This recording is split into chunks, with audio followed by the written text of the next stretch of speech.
Nessa passagem nós encontramos dois ataques. Ataques que são feitos a Jesus. E Jesus é uma pessoa que 2000 anos está sendo atacada até hoje, né? A verdade é que ninguém nunca na história ensinou um padrão de moral, um padrão de ética tão elevado quanto Jesus.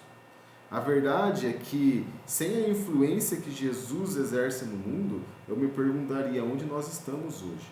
Estaríamos, porque nós já não estamos num lugar legal. Mas Jesus ainda exerce uma influência muito grande e ainda existem certas pessoas que não se renderam e que elas conseguem ser sal e luz, né? Conseguem de alguma forma manter certas coisas nesse mundo ainda um pouco puras ou mais próximas disso. E sem Jesus, aonde nós estaríamos? O caos total, pior do que nós já estamos.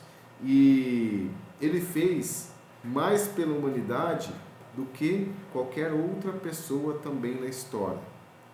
Ele fez o bem, ele curou, ele ajudou, ele deu a sua vida para salvar a humanidade.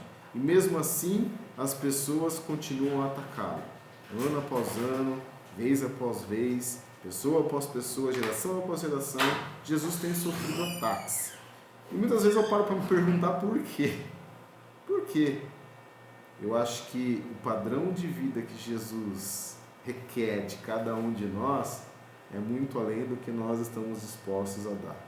Então eu acho que talvez aí more o princípio do motivo de Jesus ser atacado, porque eu não vejo outros motivos, né? Mas duas das acusações mais populares feitas a Jesus é as que nós encontramos nesse texto.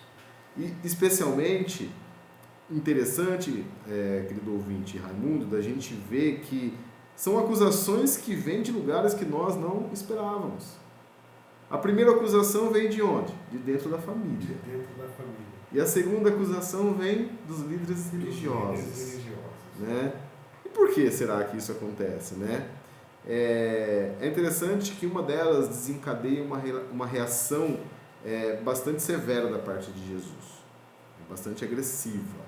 E a forma como Jesus lida com essas acusações faz com que cada um de nós tome uma decisão em relação a ele. E aí? A gente vai começar com essa pergunta que o Raimundo já leu e a gente vai encerrar com essa pergunta. O que Jesus é para mim? Um louco? Endemoniado? Ou filho de Deus? Então abra conosco lá em Marcos capítulo 3. Eu vou pedir para o Raimundo ler versículos 20 e 21. Vamos lendo aos poucos. Vamos aos pouquinhos. Isso. Muito bem. Marcos 3, versículo 20 e 21. Diz assim: Então Jesus entrou numa casa e novamente reuniu-se ali uma multidão, de modo que ele e os seus discípulos não conseguiam nem comer. Olha o 21. Quando seus familiares ouviram falar disso, saíram para trazê-lo à força, pois diziam: ele está fora de si. Ele está fora de si. Olha só como é Jesus, né? Jesus, como a gente já falou, a gente vem falando sobre o Evangelho de Marcos, né? Você quer ver Jesus trabalhando? Leia o Evangelho de Marcos. E aqui a gente vê Jesus, de repente voltou para casa para descansar, mas não, ele foi cercado por uma multidão sedenta de ouvir os seus ensinamentos, sedenta de ver os seus milagres, ao ponto de que ele não conseguia nem mesmo parar para fazer uma refeição. Para fazer uma refeição, Tiago. E ele não aparentava estar reclamando. Pois é. Não. Eu, se eu não parar meio-dia para almoçar, rapaz, eu não presto mais para nada. Para nada, Tiago. Agora, Jesus, a comida dele era outra. Que legal. Ele se alimentava de outras coisas. Então, a gente vê que o que acontece? Ele estava lá, no versículo 20, ele entrou numa casa, muita gente veio para se reunir, ele não conseguia nem comer. Então, os familiares ficaram sabendo disso e foram lá para trazê-lo à força. Olha que impetuosidade, não é? Isso é bastante agressivo também. Não é? Porque é como se você fosse pegar uma pessoa que de repente está com algum transtorno mental, que de repente está perigosa, está violenta, o texto original dá a ideia de uma coisa assim, meio que a gente faz quando coloca a camisa de força numa pessoa. Você vai vir nem que seja algemado, que você está fora de si. Era a ideia que eles tinham, né? Então, você pode ver que eles não queriam chegar e conversar com Jesus. Não, vamos lá falar com ele, entender o que está acontecendo, né? Vamos dialogar, vamos tentar raciocinar com ele. Não, eles já tinham uma definição pré-determinada, sua família viu ele fazendo isso, ele se empenhando pelo reino, porque desde o começo ele vem pregando, olha, o reino de Deus está próximo, né? Arrependam-se. Então aqui ele está provavelmente ensinando sobre o reino. E a família vê isso e de repente o cara não está nem comendo mais, eles acham estranho, não, ficou louco, agora perdeu o juízo, agora está batendo os pinos. Agora tá doido, vamos lá pegar ele e trazer para casa. Meu Deus. E a pergunta é, qual o motivo da própria família de Jesus querer prendê-lo, sabe? Eles acreditavam que ele estava enlouquecido. Agora, Raimundo, sabe, a gente não pode ser muito crítico com a família de Jesus, não. Não, né? Não. Aqui é fácil a gente julgar. É fácil a gente julgar. Mas vamos pensar no seguinte. Você tem um irmão, ou você tem um filho, né? Que tem um trabalho com a família. Jesus tinha um trabalho de carpinteiro. Certo. De repente ele larga tudo. E começa a andar, né? Se torna praticamente um andarilho, certo. Passando de cidade em cidade, de vila em vila, de região em região, sabe? De repente ele forma um pequeno grupo de homens que também abandonaram seus trabalhos. Certo. Um grupo meio esquisito, e eles começam a andar todos juntos, tá bom? E aí seus ensinamentos começam a causar conflitos sérios com a religião, os líderes religiosos ali da época. Se sabe que você está sob o jugo de Roma, debaixo do jugo de Roma, e que Roma tem a fama de crucificar pessoas que causam confusão. Certo. Ok. Aí para a família de Jesus, vendo tudo isso, fica sabendo que ele nem se alimentando ele está. O que a gente faria? Nossa, intervir, né? De alguma forma é tentar intervir, porque perdeu o juízo. Perdeu o juízo. Porque Jesus ele tinha, né, ele era muito dedicado naquilo que ele fazia. Ele não era um cristão mais ou menos dedicado que nem eu. um falho. Ele era completamente dedicado e se doava para aquilo que ele acreditava que era o reino de Deus, que ele estava estabelecendo. Ele tinha total, né, consciência. Então, se a gente fosse pensar, se eu fosse irmão de Jesus, eu também estaria confuso. E aí eu diria exatamente, peraí, você perdeu o sentido. Você se tornou um fanático religioso, agora você foi longe demais, eu vou te levar comigo. Você tá doido, sabe? E é incrível como as pessoas, Raimundo, se sentem desconfortáveis quando existe um fanático religioso, e depende do que eles entendem por fanatismo, na família. Não sei se com você é assim, mas eu passo por isso muitas vezes. É mesmo. Sabe, todo mundo ama Jesus, mas só não pode falar a respeito dele. Ah, sim. Todo mundo ama Jesus, mas se você tiver um compromisso de uma vez por semana cultuar com os irmãos, você já está ficando meio fanático. Meio incoerente isso, né? Meio incoerente. Amamos Jesus, mas 2 horas uma vez por semana é fanatismo. Fanatismo um pouco estranho também. Agora, se você for além disso... Meu Deus. Ai, aí você já perdeu o juízo, né? Aí já perdi o juízo. E se eu não tiver tempo mais de comer, Thiago? Então, exatamente. Meu Deus. Mas pelo reino de Deus... né? Mas sabe o que é estranho? Porque as pessoas frequentemente, chamadas de fanáticas, elas são chamadas disso quando elas abrem mão de qualquer coisa pela causa de Cristo. Sabe? Agora, quando nós fazemos coisas similares na busca de riqueza ou de fama, quando a gente se esforça, se a gente deixa de comer porque está fazendo hora extra, porque está estudando para ter um bom emprego, porque está se empenhando num trabalho, o que as pessoas diriam de nós nessa busca? Que é justo. Que é justo. que é bom, que é bom, que vai te trazer um futuro, é. que você vai colher alguma coisa, vai ter um benefício. Agora, nada do que você faz para com Deus parece que vale a pena. Não precisa. Deus não quer nada disso. Estranho, né, Raimundo? É muito estranho, Thiago, é muito estranho. É muito estranho. Recentemente, né, Thiago, a gente ouve bastante história e a gente passa por isso a respeito de concurso, quando está próximo a concurso, né? Você desliga qualquer coisa, TV, rádio, baixa o barulho do e-mail, do WhatsApp, por aquele concurso, né? Agora, se você está meditando, não, deu 3 horas, minha hora de eu meditar na palavra, vou desligar a TV, então já arrumou confusão, né? Não, tá errado. Tá errado. Que benefícios vai te trazer? Mas rapaz, tem um negócio estranho aí. Estranho. Alguma coisa não fecha nesse pensamento. Pensa que se Jesus tivesse assumido, sabe, esses mesmos riscos para ser um esportista famoso ou um artista de cinema. Se Jesus tivesse se dedicado para fechar um grande negócio no seu trabalho. Se Jesus, sabe, tivesse feito qualquer esforço acima do normal, do comum, por riqueza, fama, será que os irmãos e a mãe, a família teriam intervido? Acredito que não. Possivelmente não. E com a gente é exatamente assim. Com a gente é exatamente assim. Eu certa vez passei por uma situação bem interessante que eu fui, né, a gente ia fazer um almoço em família e eu precisava preparar um material e aí eu cheguei lá, estava estudando e minha mãe estava toda orgulhosa de eu estar estudando, isso mesmo, se esforça. Aí quando eu falei que eu estava preparando um curso bíblico, aí ele caiu o semblante. Porque na cabeça dela eu estava estudando para ganhar mais dinheiro. Isso é muito estranho, isso é muito estranho. E Jesus está exatamente passando por isso, sabe?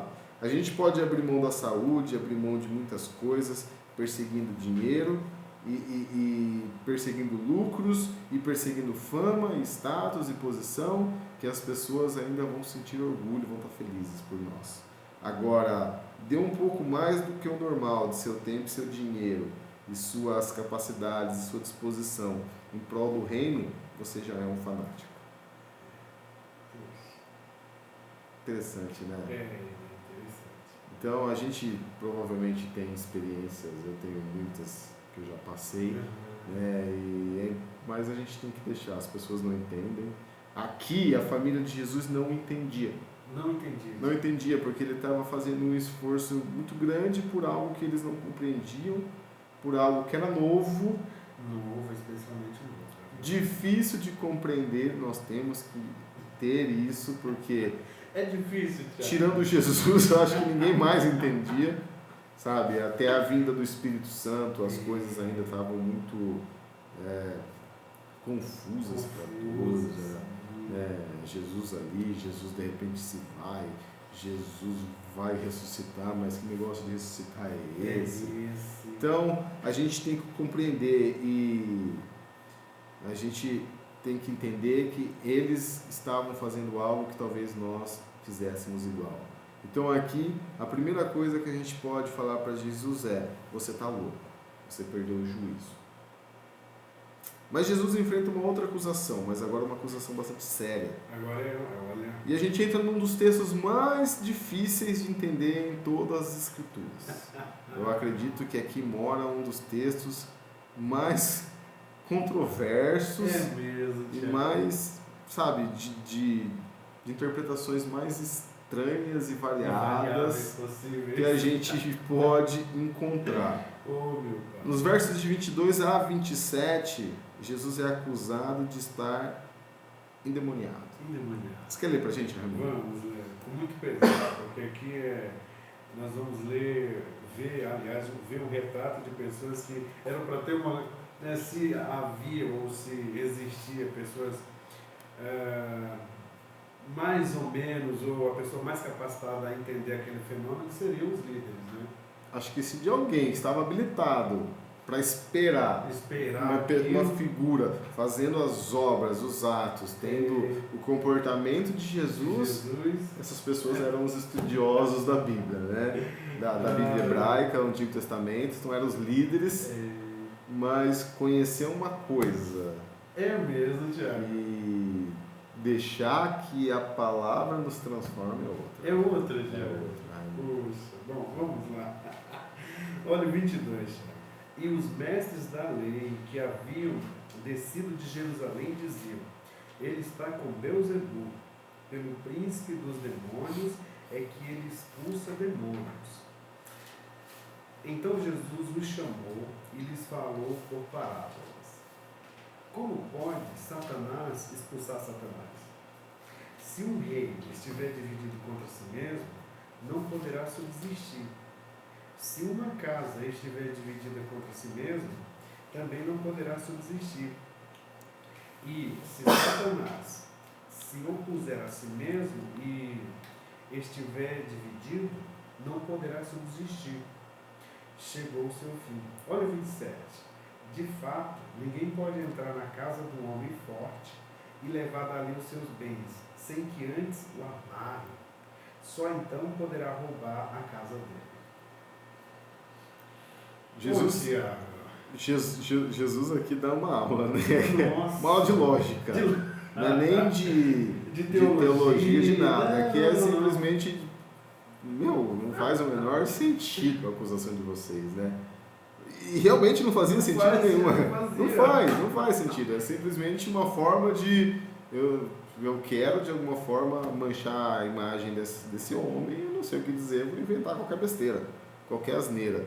E Jesus aqui a gente vê fazendo coisas maravilhosas, fazendo sinais. E aí no versículo 22 a acusação ele está com Beelzebul. É por isso que ele consegue fazer essas coisas. Satanás tem poder, Satanás está dando poder a ele. Peraí, mas... Interessante uma coisa para notar, Raimundo. Em momento nenhum eles negaram o poder de Jesus. Certo. Eles não negaram as obras e os sinais miraculosos. Eles apenas mudaram, né, a origem do seu poder e tentaram tirar de Deus e entregar para Satanás. Então isso também é bastante relevante. Muita gente questiona hoje, Jesus foi uma lenda, Jesus não fez nada disso do que falou. A oposição existente na época, que estava ali de frente vendo os atos, você não vê eles negando em momento nenhum na Bíblia. O ser humano passou a negar muito tempo depois, porque aqui ninguém negava, era claro aqui que Jesus tinha poder. E a resposta de Jesus, ela é bastante forte, ela é bastante assim, severa, agressiva. Jesus vai dar uma resposta muito dura, depois a gente vai ler no versículo 28, né?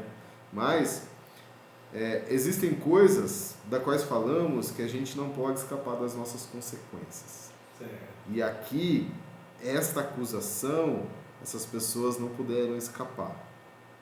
Na resposta de Jesus, a gente nota exatamente o que ele pensa Satanás. Porque, primeiro, ele vai dizer como pode Satanás expulsar Satanás. Primeiro, né? Qual o sentido de Satanás Qual a lógica? lutar contra ele mesmo? Diz pra mim. O time que eu torço entra em campo e de repente o atacante faz gol contra, porque ele quer. Porque ele quer. Como vai ganhar? De maneira alguma ele vai conseguir ganhar, né? Então, Jesus ele vai conversar com esses homens, mostrar para eles que eles estão, além de fazer uma acusação muito grave, sem a menor condições como eu posso explicar, de provar isso. Sim. Jesus vai dizer para eles que, olha, cuidado com o que vocês dizem. Muito cuidado, porque assim, Satanás não faria isso, porque se a casa estiver rachada, o reino não subsiste. E é interessante no versículo 27, né, Raimundo? Ninguém pode entrar na casa do homem forte e levar ali seus bens sem antes o amar. Olha só, que figura interessante, não é? A gente vai falar um pouco sobre isso. É mesmo, que beleza. Jesus, ele não nega Satanás, ele não nega a existência de forças do mal, né?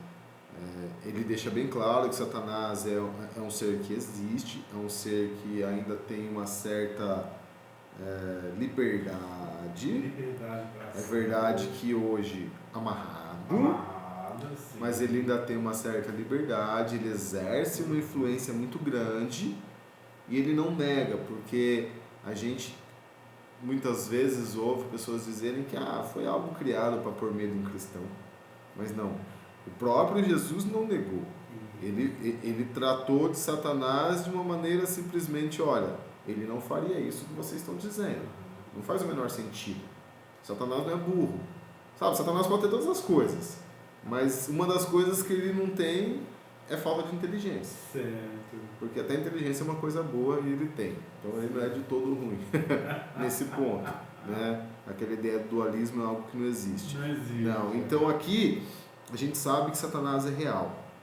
Em 1º capítulo de Pedro, capítulo 5, verso 8, a gente lê que o diabo, o inimigo de vocês, ele anda ao redor como um leão, rugindo e procurando a quem possa devorar. Eu estava assistindo recentemente Discovery Channel, e estava passando as caçadas de os felinos e, rapaz, é um negócio assustador. Eu não gosto de ver os animais sofrendo, mas também os leões têm que comer, né? O mundo geme, né, Raimundo? A natureza inteira sofre, infelizmente. A gente não precisava passar por isso, mas... E, rapaz, é um negócio assustador para a presa ali vendo. E olha a figura de linguagem que Pedro usou, né? A figura para nos dizer como que Satanás está ali à espera, tentando pular com as garras no nosso lombo e voar direto no pescoço. Rapaz, isso é assustador, né? É assustador. E quando a gente entende isso, Thiago, jogando para dentro desse contexto, é importante entender essa atuação e é importante que nossos corações e nossas mentes tenham condições de definir quem é Jesus para nós. Não é porque, dependendo da definição que nós ficarmos, ou da crença que nós temos a respeito de Jesus, essa compreensão dessa figura de linguagem, dessa comparação que o Pedro fez, ela ganha sentido e norteia a nossa vida. Sim, com certeza. Por isso é importante mesmo. E a segurança que nos dá, dependendo da minha resposta, porque Satanás, ele é um leão feroz. Mas Jesus é aquele que entrou na casa e amarrou o homem forte. Sabe? Então, que legal. Às vezes a gente tem que falar de algumas coisas. É complicado que às vezes fere a fé de alguém. Mas existe muito aquela ideia da batalha do Armagedon. Você vê muita batalha de anjos com demônios, sabe? E a verdade é que não existe força para fazer frente a Jesus. O livro de Hebreus diz que ele destruirá Satanás com um sopro. Então, não dá nem para levar... Para Jesus, não dá nem para levar em consideração a força que ele tem. Para nós, não. Já é algo que eu tenho que... Porque assim, há duas coisas que podem deixar Satanás contente. Duas reações. C.S. Lewis fala sobre isso. Uma é você ignorá-lo, fingir que ele não existe. Ele está contente com isso, porque ele está agindo. E a outra é ter um medo muito grande, é dar uma atenção maior do que realmente deveria dar. Porque eu tenho que compreender que ele existe, mas ao mesmo tempo eu tenho que ter a confiança de que eu estou em Cristo e em Cristo eu estou seguro. A minha fé em Deus impede isso. Eu lembro de quando Satanás chega diante de Deus no livro de Jó, ele pede permissão para Deus para poder agir na vida de Jó. Sem a permissão de Deus ele não faria nada. Então peraí, quem é esse que faz frente para Deus? É um pouco estranho, né? É um pouco estranho. Então Jesus nos dá essa confiança de que ele é aquele que entrou na casa e amarrou o homem forte. Então isso daí é bacana também. Então Jesus, ele estava sendo acusado aqui de ter ligação com o diabo, sabe? O mesmo Jesus diz que Satanás não pode colocar contra o seu próprio reino, e Jesus estava exatamente expulsando demônios e também amarrando o homem forte. Então isso deixa claro de que ele não estava com Satanás. Jesus sofreu 2 acusações até aqui e nenhuma delas fazia tanto sentido. Tanto sentido. Uma é porque as pessoas tinham a cabeça e seus corações em outro entendimento. Jesus ele já estava elevado, e aquilo que a gente não compreende a gente julga como errado, infelizmente. A gente é assim. E de outro lado você tinha pessoas vendo ele fazer sinais miraculosos, só que aí o orgulho, só que aí a inveja não permitia que Jesus chegasse e fosse visto como um ungido de Deus. Então, de alguma forma, eles tentavam caluniar Jesus. Então, duas acusações sem fundamentos, duas acusações de pessoas que a gente não esperava. Né? E aí, então, vem a severa resposta de Jesus. Mas essa eu gostaria de deixar para depois do intervalo, Renan, por favor. Vamos. Bom, agora são 10 horas, mais 32 minutos, nós vamos ouvir mais um louvor. Dentro de 2 minutinhos a gente volta. Não saia daí.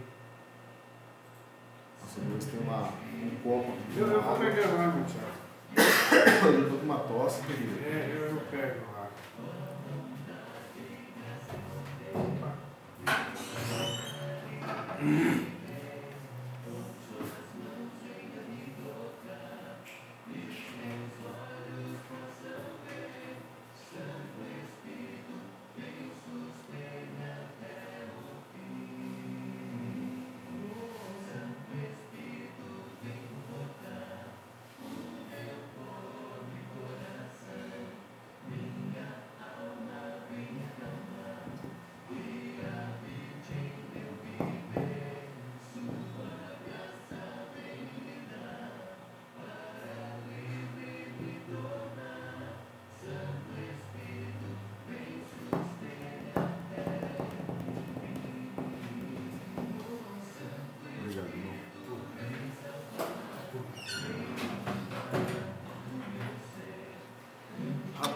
Thiago, as duas acusações de muito perto. Própria família. Bem, mas ele veio colocar pai contra mãe. É mesmo, Thiago. Filho contra mãe, pai, esposa contra esposa, irmão contra irmã, assim.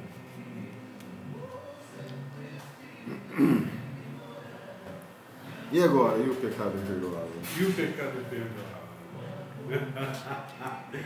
Esse tem rendido, né, Thiago? Vixe, rapaz, eu já vi cada coisa. Agora, o que eu tenho percebido, Thiago?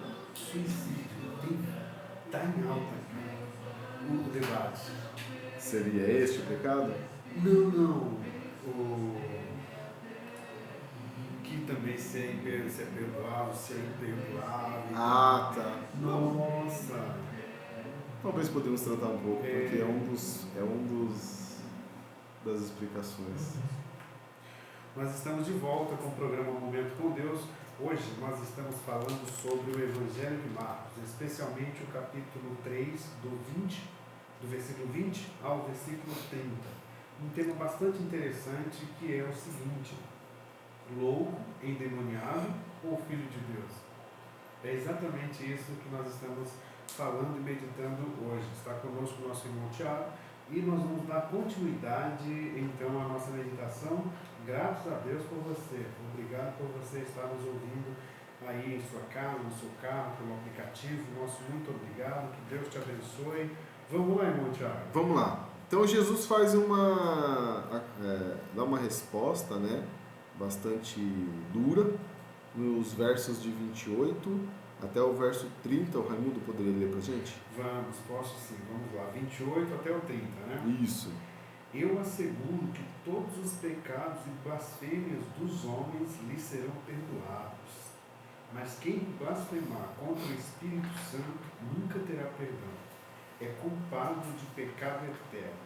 Para fechar o 30 diz: Jesus falou isso porque eles estavam dizendo: ele está com o Espírito imundo. Olha só. Jesus, então, sendo acusado de estar em aliança com o diabo e que a fonte dos seus poderes, das suas obras, era o próprio Satanás. Jesus olha para esses homens e fala, olha, todos os pecados e blasfêmias lhes serão perdoados. Todos. Exceto um só. Exceto um, que é a blasfêmia contra o Espírito Santo. E aí eu te pergunto, Raimundo, existe um pecado que não tem perdão, ok? Ok. O que é esse pecado? O que é esse pecado? Sabe, eu já vi muita gente dizendo que pode ser tomar a ceia sem discernimento, porque aquele que toma para a sua própria condenação. É mesmo? Já ouvi dizer sobre o suicídio. A gente estava falando aqui no intervalo. Porque o suicídio é um pecado porque você está tirando a vida de alguém, que no caso é a sua, mas a nossa vida não é nossa, é de Deus. E você não tem a possibilidade de pedir perdão. Certo. Mas não é disso que Jesus está dizendo aqui, não tem nada a ver com suicídio. Não tem nada a ver com suicídio, Thiago. Ainda que eu acho que o suicídio é uma coisa bastante delicada, mas eu não tenho textos na Bíblia para dizer nada. Eu só tenho a dizer que todo pecado necessita de um perdão. A partir do momento que você cometeu e não tem a possibilidade de pedir, então eu não tenho palavras, não tenho textos bíblicos para nos ajudar nesse ponto. Mas não é nenhuma coisa nem outra, porque não tem nada disso. Mas assim, existe um pecado imperdoável, ok? E isso tem tirado o sono de muita gente. Thiago. Porque assim, e se eu já cometi? Pessoas se perguntam.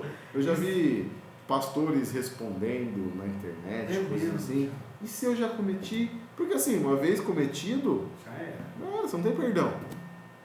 Você pode implorar, você pode fazer, sabe, quebrantar seu coração, é um termo muito bonito que na teoria é muito fácil, mas na prática é uma coisa bastante delicada. Deus vai olhar e falar, não, é imperdoável, não tem perdão. O que é esse tal, esse pecado imperdoável, sabe? Isso é interessante. Será que eu já cometi? Sabe? Será que eu já cometi? Posso dizer que não. Se a pessoa está pensando desse jeito, provavelmente não é isso. Com certeza não.